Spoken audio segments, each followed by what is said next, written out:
चंद्रविहार का रहस्य। प्राचीन भारत के मध्य में स्थित था एक अनुपम राज्य, विजय राज्य।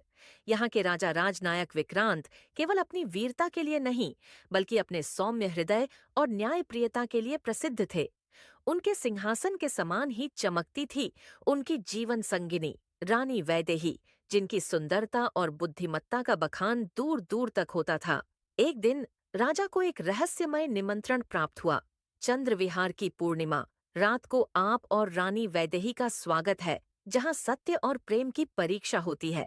आने से पहले न पूछें कि क्यों, बस आएं। पत्र के नीचे कोई नाम नहीं था, बस एक चंद्रबिंदी की मुहर। रानी वैदेही ने पत्र पढ़ते ही कहा, स्वामी, यह कोई सामान्य निमंत्रण नहीं है। यह रहस्य की ओर संकेत करता है। चलिए ना। राजा मुस्कुराए। जहां तुम साथ हो, वहां रहस्य भी सुंदर लगता है।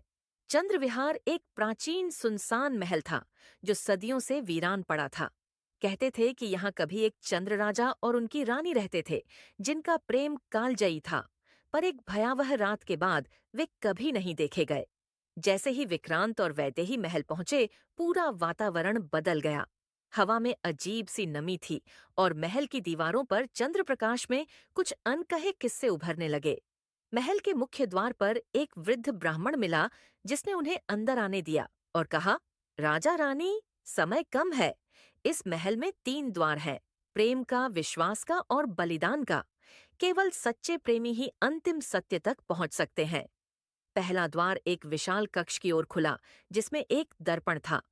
उसमें राजा ने स्वयं को वैदेही के बिना देखा, अकेला, दुखी, खोया। वैदेही ने स्वयं को देखा, बिना विक्रांत के। वो बस एक नाम थी, अर्थहीन। दर्पण में आवाज गूंजी, क्या तुम एक दूसरे के बिना जीवित रह सकते हो?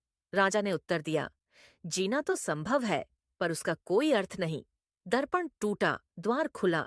दूसरा द्वार एक पुल पर खुला, जो एक काले कुंड के ऊपर था।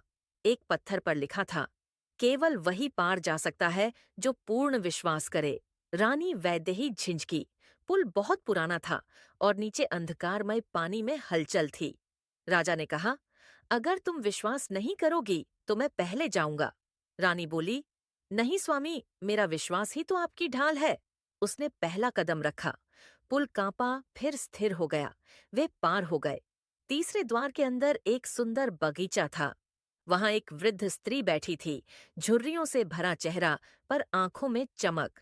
उसने कहा, तुम्हें एक दूसरे के लिए कुछ छोड़ना होगा, कोई गहरा सत्य, कोई प्रिय वस्तु या कोई स्मृति। राजा